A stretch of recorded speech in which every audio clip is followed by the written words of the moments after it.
30 hours, so if you need to put your head down, it's okay. But what you need to remember is that stewardship is a gift for families, for individual families, and for your parish as a whole. If my family can do this, any family can do this. So, put your head down now if you need to. That's my gang. This is our story of stewardship, and we're sticking to it. My name is Katie Connor. I am married to my college sweetheart, Steve. For the last 26 years, we've been married, and I want you people to know that you are in the midst of a miracle right now, because my husband is here, and none of those people are. Praise God. You're five. Yay. So Steve and I have been married for 26 years. We're parents of 9. I divide my professional career between working as a rep for Catholic Stewardship Consultants, and then I maintain a practice. I'm an attorney representing children in abuse and neglect cases in Georgia. And then I also serve as legal counsel for a nonprofit in our area called iCare. We advocate for and serve victims of human trafficking and their children. So that's another talk that I would be happy to give at some other time. So it's a privilege for me to hold all these roles, but my favorite and most important role, of course, is that of wife and mom, and that's what I'm going to speak to you about today. And as I have already said, and you'll hear me say it over and over again because it's true, stewardship has played a huge role in forming me in my faith individually, in strengthening my marriage, our family, and our parish family in Augusta, which is St. Mary on the Hill. What I love about stewardship, well, there's many things, but I love the simplicity of it. It's simple enough that children can catch it, but it's deep and challenging enough that it has fed us and challenged us grown-ups for the last 16 years and will continue to do so for a lifetime. I also love the practicality of the spirituality of stewardship. It's something that you can look at and measure and kind of get your hands around. Am I really loving the Lord? Am I really living out my faith? Well, there's some things you can look at to see how you're doing and to continue to challenge yourself to grow.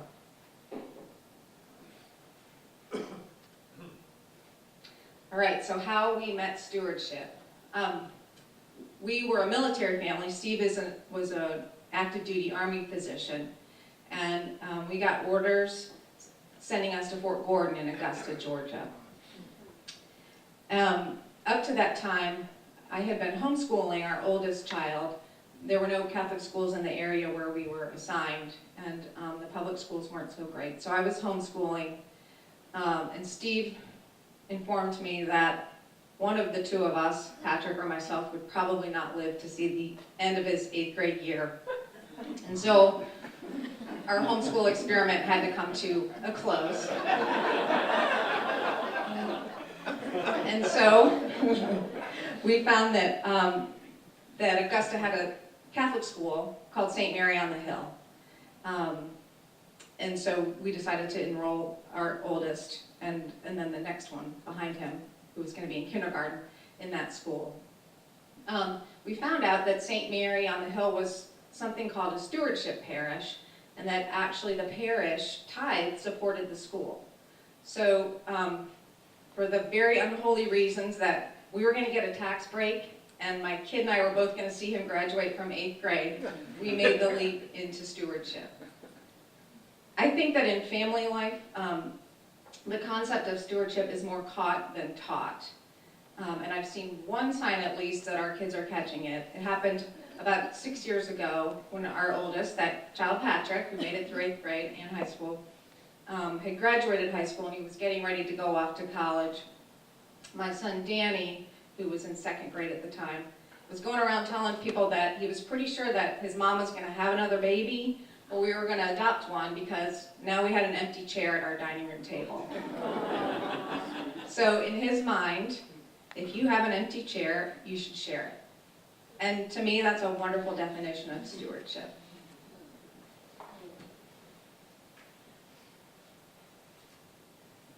So we made that leap into stewardship of treasure, and we did that in a real practical way. We set up what we called the God Fund, and we still have it today.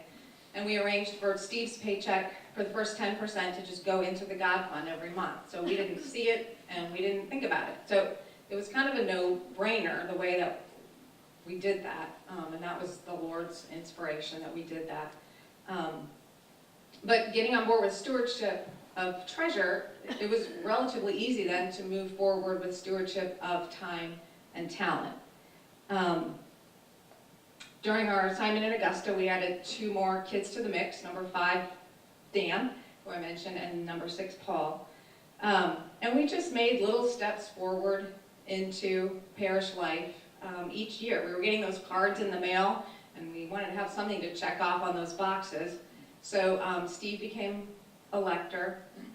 Our kiddos who were old enough learned how to become altar servers. And I was a full-time mom at home looking for some friends, so I started a mom's group at the parish. And it was just a bunch of us moms getting together every week to commiserate a little and read the gospel to be ready for Sunday, because most of us weren't going to be able to be undistracted during Mass. We were with our little guys in the narthex or wherever we were. So that was a great thing, and did it for myself as much as anything else.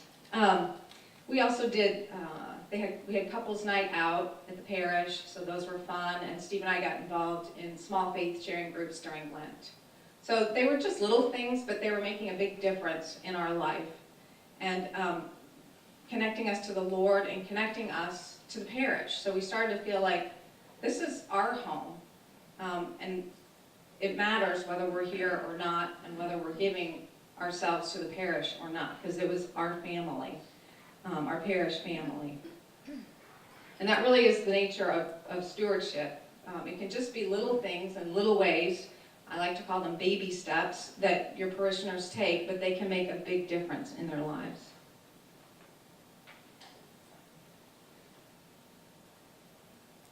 So as we started to get more involved in parish life, we also began to think more seriously about the use of our time as a family. I have a family motto when it comes to our prayer life as a family, even as a couple, and it's by G.K. Chesterton. If a thing is worth doing, it's worth doing badly. So I've given up on perfection, and we aim to just continue to persevere day by day and year by year. Individually, so when the children were little, I would get up a few minutes early to try to have some quiet time before they got up, to read over the daily gospel and pray about what God was telling me for that day. And I had one early riser who kept getting up, and I snapped at him once, and he finally said, "Mom, you say those prayers and you're still mean." So I said, "Imagine how mean I'd be if I didn't say my prayers." So I'm still getting up early, and God is still working with me. As a couple, again, far from perfection in this area of our lives, but Steve and I do have the habit of just praying a simple Our Father and a Hail Mary before we go to bed.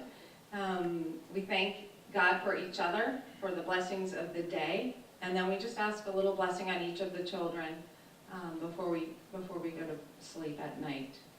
And that gives us a lot of peace and a lot of comfort to know that this is God's thing. You know, we're here doing the best we can, but it's on Him, and He's going to take care of us.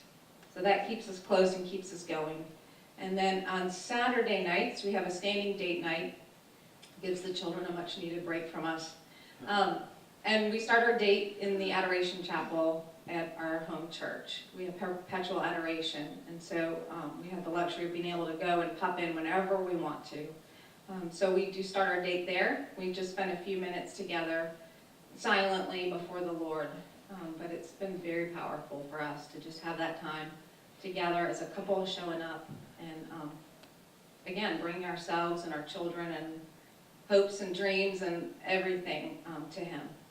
And then we go out and have a glass of wine. It's a good day. date night.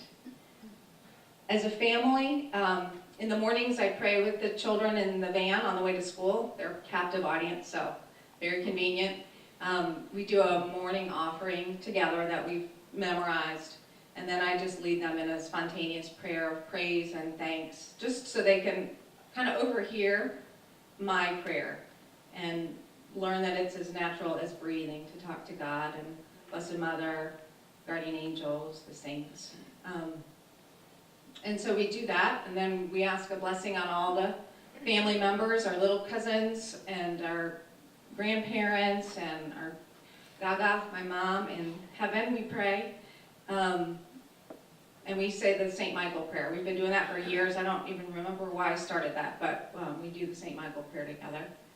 And then we're on our way to school, or we're doing that on the way to school, so multitasking. Again, we get off track, we get back on, we get off track, we get back on. And our times to pray are always changing and evolving based on the needs of the children and what sports are going on and just real life stuff. As a family, we started out years ago just doing a decade of the rosary together at night with the goal of getting up to a whole rosary. And so guess how far we are now? A decade. But we do that decade, and I think that the Lord is pleased that we keep on trying and honoring his mother and turning to her. But anyway, to keep ourselves on track, one thing that we do, so Steve and I have our fun date on Saturday night, and we have a business date at some point during the week. We call it our coffee date. Occasionally it devolves into a wine date, but we do conduct business. We bring a big binder with a name, a binder tab for each child. And we go through the ranks and just kind of see who needs what, how are things going, practical stuff, who needs new shoes, who needs a haircut. But then also things we observe about, this one's been pulling away a little bit, or this one seems to be really stepping up, so that we can keep tabs on ourselves. Again, it's that stewardship concept of these are the gifts. These are who we've been given and what we've been given. Let's keep ourselves accountable to how things are going. Finally, a few years ago, we added a tab for us. So we have Katie and Steve as the first tab. And week after week, it'll say, work on couple prayer, work on family prayer. But we keep coming back to it and coming back to it and coming back to it. And that's really all that stewardship asks of us. Not perfection, but just keep at it. Keep taking those baby steps towards the Lord. So over the years, I think Steve and I have sort of caught, I said the children catch stewardship, but I think the adults catch it as well. And so some, I'd say stewardship traditions have taken root. We didn't really sit down and say, here's what we're going to do, but these are some things that have evolved over the years as we've tried to live our faith and live it to its fullest on a daily basis. But weekly, I mentioned, we have our date night, and we start in the Adoration Chapel. Before we leave, we sit with the children at dinner. I prepare their favorite dinner of the week, chicken nuggets and french fries. And Steve reads the gospel for Sunday, and we go over the readings and the gospel so that they're prepared. And that really that's kind of when our Sunday celebration begins, is on Saturday night. And before they can have their ice cream sundae, they've got all these rituals. We're not even really sure what all goes on when we're gone, but as long as the kitchen's cleaned up, we don't really want to know. But anyway, before they can start their ice cream sundae ritual, everyone has to share an insight from the Holy Spirit on the gospel reading. And it is amazing how the Holy Spirit works when there's ice cream involved. It's very powerful. So that's one of our weekly rituals. And then we have different traditions for Advent and Lent. And the cool thing is, we've been parenting for 26 years now, and so we get a little tired. But now the young kiddos carry us through. Mom, don't forget, we do this. Yep, we do this. Let's get out the manger and put the straw in the manger for our good deeds. And so they continue with enthusiasm, which motivates us to keep going year after year. So we do have Advent rituals and Lenten rituals that we celebrate. Sundays are special in our family. Like I said, we prepare for the gospel on Saturday night and then go to Mass on Sunday, of course. Steve gives the kids a little fun quiz in the car on the way home to see who is paying attention. And then we always have Sunday dinner together. You can imagine with a lot of children, the schedules are a little hectic, but Sundays we always have dinner together. And I put on music and light candles. Steve always grills, which is actually kind of nice for me. And then we always do some kind of special dessert. And I've got my Paul, who's 13, is a budding chef. So now I've got him working desserts, and he loves doing it. So that's how we spend our Sundays. We've also kind of developed a couple of non-negotiables in our family, Mass and service. And I mean, I think it's kind of obvious, but as our college kids start to move on and develop their own lives and faith lives, we make it clear that if you are in any way dependent on us financially, you will go to Mass. And so we're not heavy-handed about that, but the kids know that we're firm on that, and we expect that. And so when Steve usually takes the kids to college, and I stay home with the rest of the gang, so he takes them to the Catholic Center, make sure they know what the Mass times are, and they'll go. And I have no problem saying, how was Mass? What was your homily about? Have you been to confession? Because that's my job. I'm their mother, and if I'm not going to hold them accountable, who's going to do that? So again, it's not something that we're heavy-handed or that we assume would be a burden, but we assume that they will take on that responsibility. That's the least they can do. And we have kids that struggle with their faith, but we say, you struggle, but you have your butt in the pew on Sunday morning while you struggle.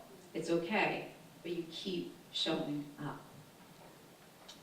We also, again, didn't really set out to do this, but it sort of has evolved that all the children must participate in service, in a ministry in the parish, as soon as they're old enough. So our little guys who are old enough become altar servers, and we've had one who has a musical bent, so he helped out in the music ministry, one who is a CCD assistant, and my youngest ones are helping out with the ministry that I'm involved in, and I'll tell you about that in just a moment. But I'm grooming them to take over, so ministry succession planning, right at home.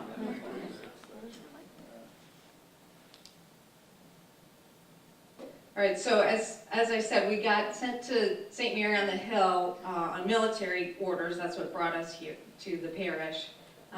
But we really fell in love with the parish in 2006 when Steve got deployed to Iraq. And our parishioners, some were good friends of ours, but a lot of these folks were people that they didn't know us very well, but we all went to church together. And so they brought us dinners, the children and me. There were 6 children and me, for over 6 months during Steve's deployment. So I call that when Christ comes bearing casseroles, because they literally fed us for 6 months, and it was so comforting, and it brought Steve comfort too, knowing that we were well looked after by the parish. So Steve was made it home safely from that deployment, and we celebrated. And then Maeve arrived, number 7, so we got our lucky number 7.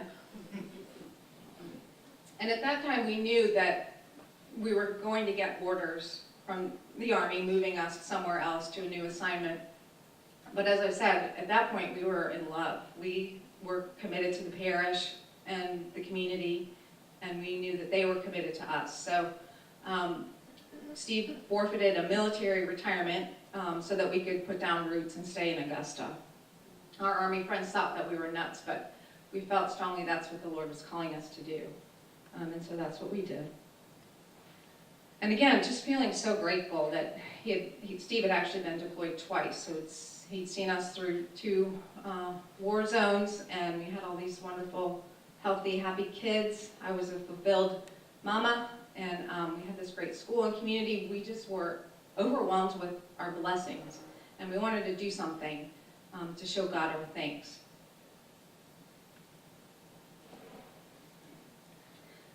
So for us, this desire to do something more to thank God crystallized into a special needs adoption. And it really started with a dream I had many years ago when we had 2 children. I rarely remember my dreams, but this was so vivid that I told Steve about it. But in the dream, there was a little boy reaching his arms out to me, and he was dark in the dream, and someone was putting him into my arms. So I knew that he was not a child I had given birth to, but I knew that he was my child. So I told Steve at the time, maybe we're supposed to adopt. And he said, yeah, maybe. And then life went on, and we kept adding to our family, and we kind of forgot about it. But as I said, we both were wanting to do something to show our gratitude for God giving us so many blessings. And we both have always been drawn to children with Down syndrome, and we felt like that was a disability that we could reasonably take on in a 2-story home and with the family that we had. And so I started looking online, looking into adoption. And actually, it turns out in the U.S. there's a waiting list of families who would like to adopt children with Downs. It's typically families who have a family member with Down syndrome, and they want more of that in their family. So I started looking overseas and landed in the country of Bulgaria. It just worked out travel-wise and financially that there was a program in Bulgaria that would fit with our family. So I like to say I Googled this boy. That's how we found him. We got our son by Googling him. So I was looking at pictures, and they give false names to protect the children's identity, but I came to one picture of a little boy, and I remembered that dream. And I called Steve over to the computer. I said, this is him. This is the boy from that dream. And so we kept praying on it, and we got a little more information. We wanted to make sure this wasn't just something from my crazy head, but really that this was the Lord giving us a message. So we found out the real name of the child, Gabriel, God's messenger. And that was that. And let me say this, our parish came through for us again. We didn't ask for help, but parishioners got wind of what we were doing, and so they organized a big community rummage sale for us to help with the costs of international adoption. They called themselves Gabriel's Guardians, and they set up a big rummage sale. And the night before it was happening, a friend called and said, "You get your kids in the car and come up here and see what is happening up here."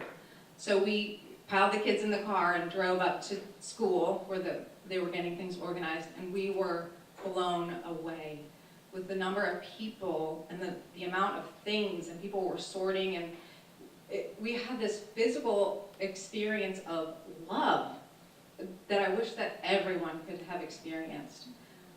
It was stunning. We were amazed. And they raised about $4,000 for us, again, which we weren't looking for, but it certainly was a help with the flights and all the other expenses. So our parish family was there for us again.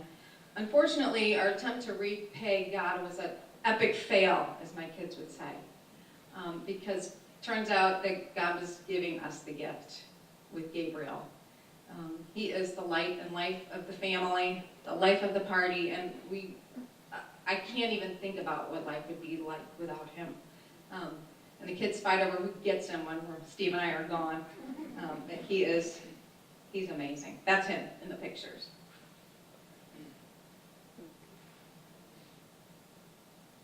So when I was in Bulgaria, I had the easy job, by the way. I went to Bulgaria, and Steve stayed home with the other 7 children. But while I was there, I would visit with Gabe twice a day in the orphanage so that we could get to know each other. And every night I would go back to my hotel room and cry. The need in that orphanage, again, like that love we felt that was palpable, this time the need was palpable. It's like the walls were aching with those children there without parents. There was one little girl who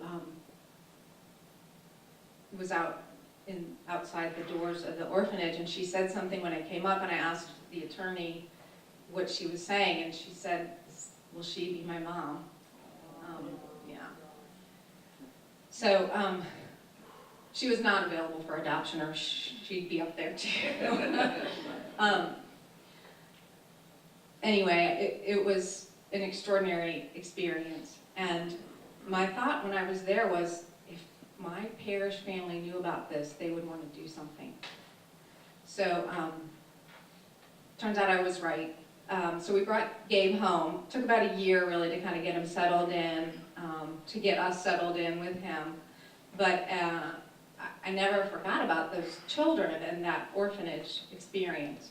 And so I started doing some reading on the plight of orphans worldwide, and I actually found that Gabe is one of the lucky ones, that he was even in an orphanage. Most children around the world can't even get to an orphanage. So there's such a need that the UN has coined a term called child-headed households. So whoever's the eldest child left after mom and dad die, often from AIDS, that child becomes the head of the household. And I learned this from a book I read by a Sister Mary Elizabeth Lloyd, who wrote about her work with orphans, especially in Africa. And I was so moved by her work and her book, so I sent her an email to thank her for what she was doing and asked if there was something a family could do or a parish could do to help. And within a few hours, she emailed me back with some suggestions. So I went to our pastor, and our ministry called Saints Overseas was born from there. Our school motto is the St. Mary's Saints, and so these are our Saints Overseas. It's a very simple ministry, really. We support a Catholic school in Gola, Ethiopia, where most of the children are AIDS orphans. We do prayer campaigns for them during Lent, and our grade school kids have sent letters and pictures. Our high school kids have gotten involved with fundraising things that they do on their own initiative, and they've written letters and sent pictures. And then every year we have an angel tree project during Advent. So we have whatever particular need the sisters suggest that the children have. We raise funds for that during the Advent season. And so over the years, our parish has raised over $70,000 for these children, including one year we funded the building of a well, and that well now serves the entire region in Gola, Ethiopia, which is far more than we ever set out to do as a parish family, but now it's changing that whole region for the better.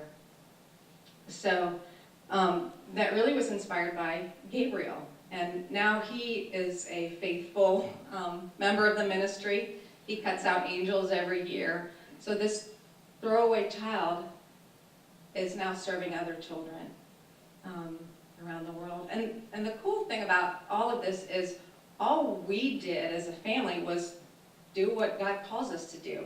We just gave our own little tithe to the parish. Now our parish, with its tithe, supports these children on a regular basis in addition to the Angel Tree Project, so that the sisters caring for them can count on a steady stream of income from milk and rolls, and then we can start to do some extra things to really improve the quality of their lives. So God is amazing what he will do. We certainly never set out to do this, and it's beyond anything we imagined that we could do, and that's because God's doing it. We're just showing up and doing our little part.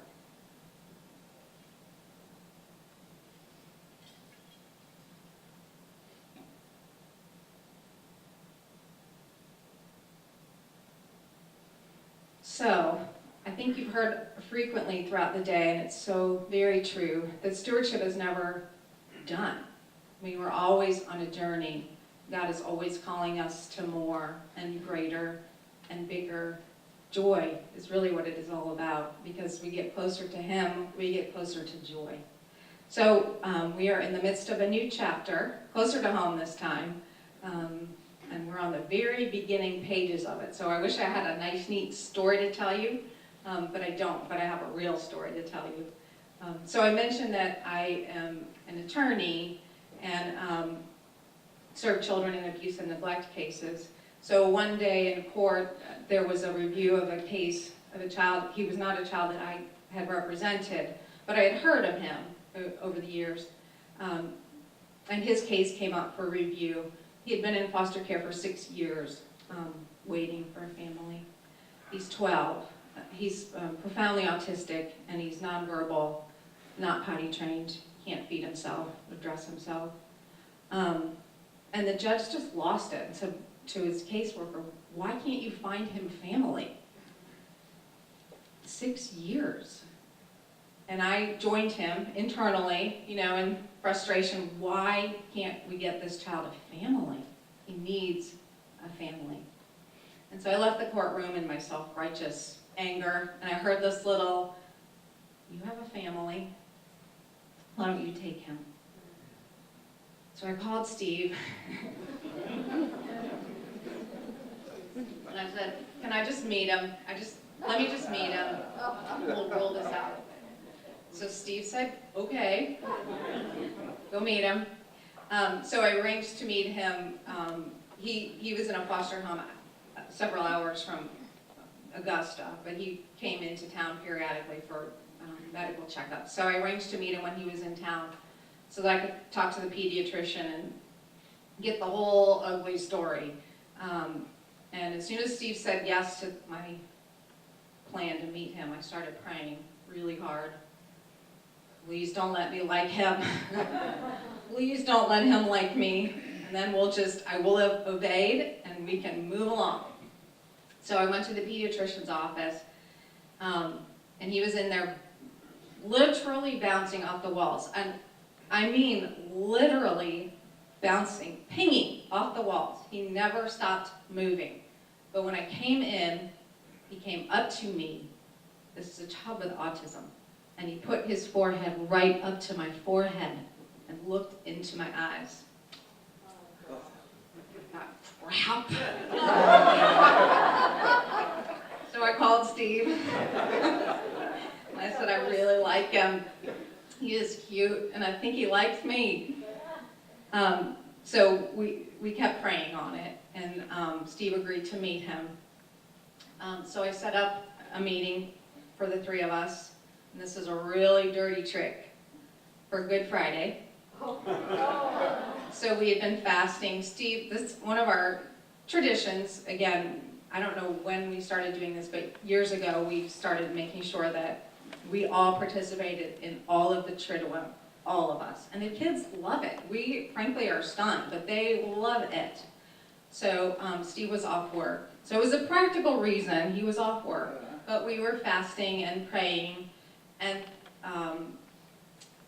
we gave ourselves a short window to discern because we are chickens.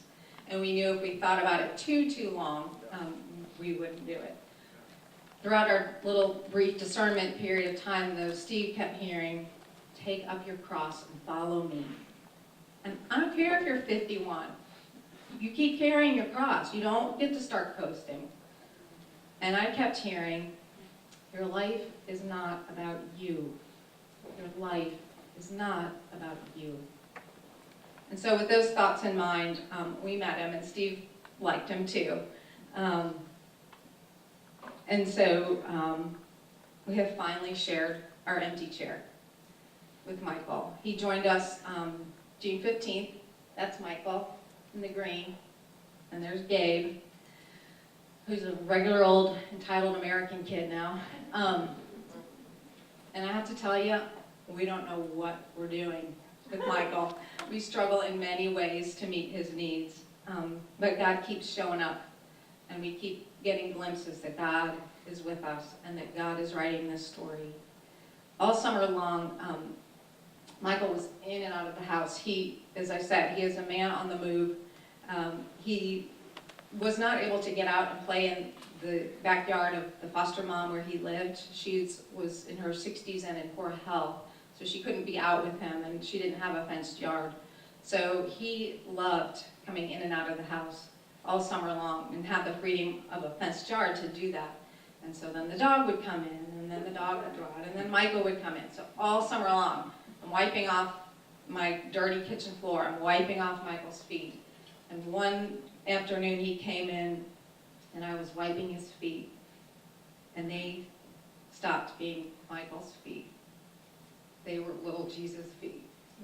Sure as I'm standing here.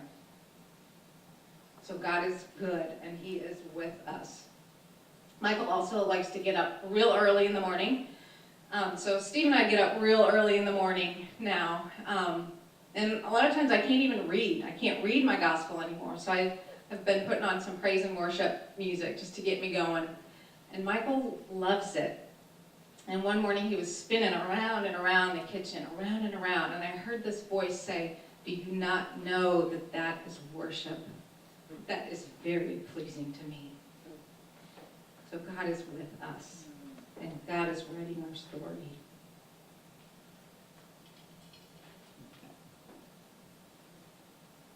So there's some family photos. That's the real picture of us with the dog running away. And that's Tess kissing Michael. There's Gabe and the girls. He's a ladies' man. Those are his sisters. And the picture up in the middle is Michael's baptism this summer. My dad's a deacon, and he came down and baptized Michael. And Michael was splashing all in that holy water, the baptismal font. He's leaning on his sister Tess, that's his godmama. And then Dan, the one who will deny, but I'm promising you, told the story of mom's gonna adopt or have another baby. That's Dan up in the blue. That's his godfather. And then you see Gabe looking on. So he's St. Michael right now. And then that's a beach trip, and there's an up-close picture of Mikey.